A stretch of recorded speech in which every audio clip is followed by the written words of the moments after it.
Jericho was silent, but tense. Behind its thick walls, fear had already crept in like a ghost. The city trembled not from the sound of marching feet, but from rumors, whispers of a God who parts seas and devours kings. And in that city lived Rahab, a woman known for her sins, a woman whose name had been dragged through the mud so many times it almost blended with it. People came to her door for pleasure, not prayer. She knew shame like a friend, loneliness like a shadow, but something stirred in her spirit the day she heard about Israel's God.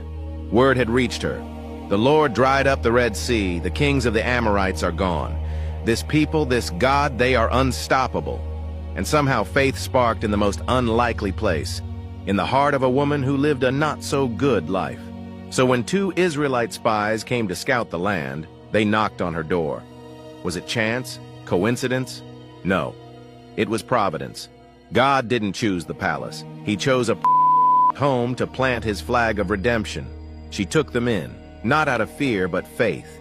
She had already decided, your God is the God. I want to belong to him. When soldiers came pounding on her door, demanding the spies, Rahab hid them on her roof under stalks of flax. She lied, not to protect sin, but to protect God's plan.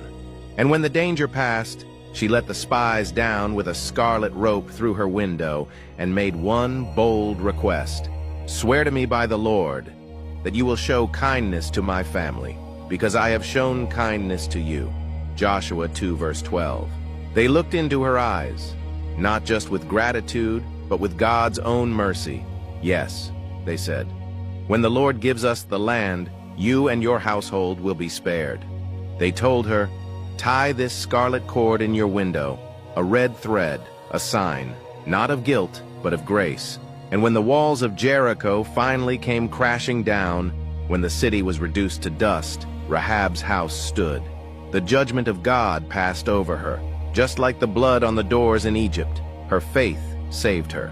But the story didn't end there. Rahab wasn't just spared. She was woven into the lineage of Jesus. Yes, Jesus.